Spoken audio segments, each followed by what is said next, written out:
Assalamualaikum warahmatullahi wabarakatuh. Perkenalkan, nama saya Ana Jundia Muti Hamzah. Di sini saya akan menjelaskan terkait pembahasan praktikum SDGL acara keempat yang berjudul Semantic Segmentation berbasis Deep Learning untuk ekstraksi area pertambangan dari peta topografi.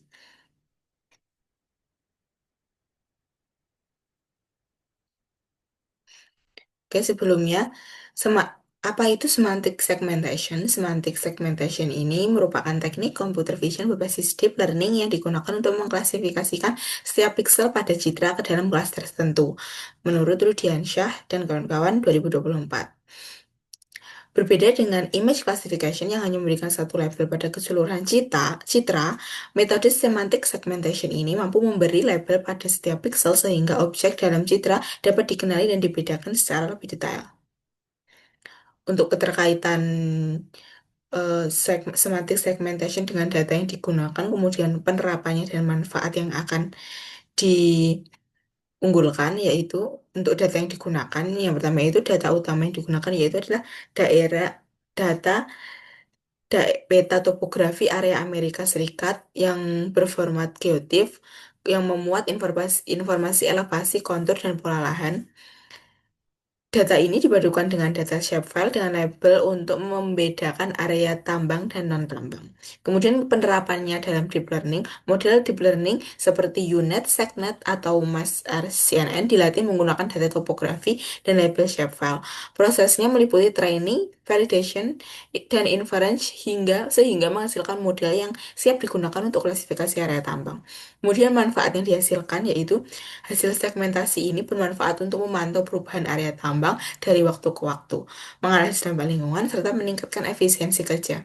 Selain lebih cepat, akurasi model juga lebih tinggi karena mampu mengenali pola yang sulit dan apabila dilihat secara manual.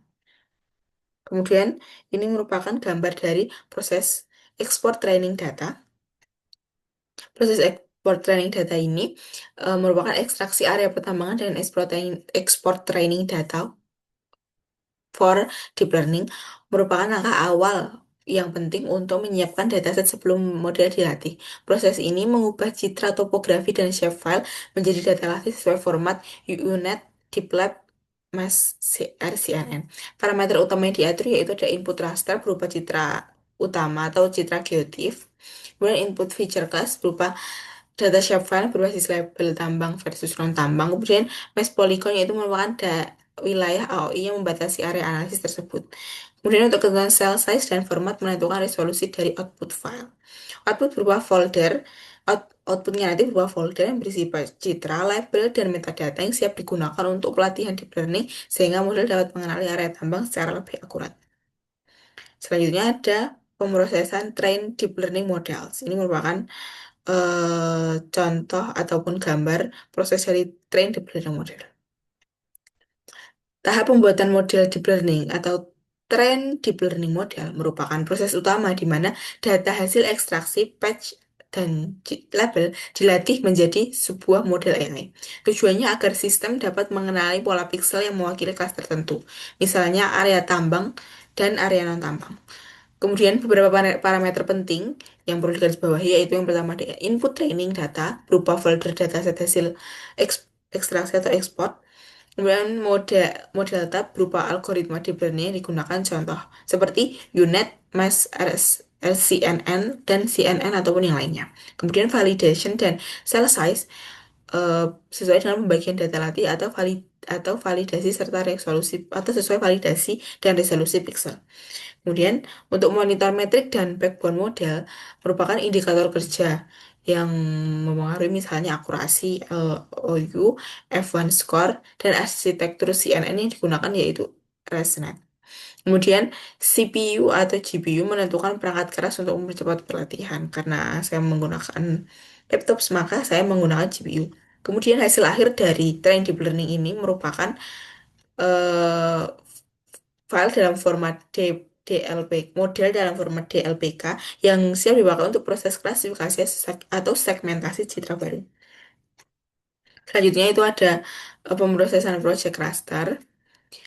Project raster ini berguna untuk menyesuaikan koordinat project raster yang diproyeksikan agar sesuai dengan eh, sistem proyeksinya yaitu NAD 1983 UTM Zone 17N agar konsisten dengan layer yang lain.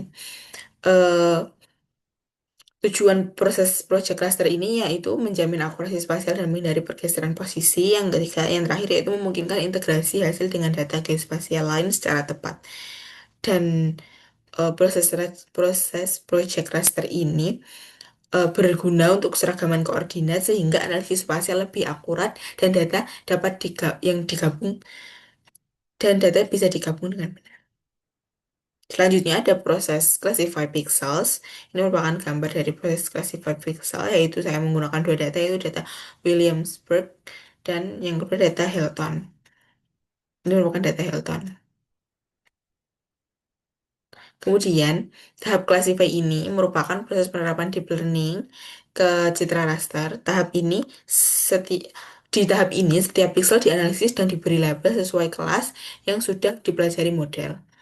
Seperti misalnya area tambang seperti misalnya area tambang yang menjadi fokus utama dari praktikum ini. Kemudian beberapa parameter yang digunakan yaitu ada input raster merupakan citra yang sudah disesuaikan koordinatnya. Kemudian model definition yaitu model hasil pelatihan yang siap dipakai. Kemudian ada argumen yang berupa padding, batch size, dan tile size yaitu yang berguna untuk mengatur kedetailan klasifikasi dan performa pemrosesan. Kemudian ada environment seperti yang digunakan seperti extend processor type GPU or CPU atau IT GPU. Menggunakan will menyesuaikan wilayah analisis dan perangkat keras. Karena saya menggunakan laptop, maka saya menggunakan GPU dengan GPU ID yaitu 0. Kemudian hasil dari classify pixel ini berupa raster klasifikasi dengan tiap pixel yang sudah dilabeli sesuai kelasnya sehingga area tambang dapat diidentifikasi secara otomatis. Kemudian hasil dari classify pixel ini yaitu ada dua data yang pertama itu data Williamsburg yang dapat dianalisis yaitu data hasil classify di sini eh, memiliki simbolisasi berwarna ungu yang terdeteksi sebagai lokasi pertambangan yang tersebar di beberapa bagian peta. Proses semantik segmentation ini merupakan setiap pixel dari citra topografi dianalisis sehingga dapat dipisahkan antara area tambang dan area non-tambang.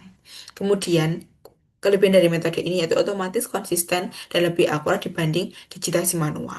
Kemudian, manfaat dari analisis ini yaitu memudahkan pemantauan sebaran luas area tambang, lintas waktu, serta hubungannya dengan kondisi topografi.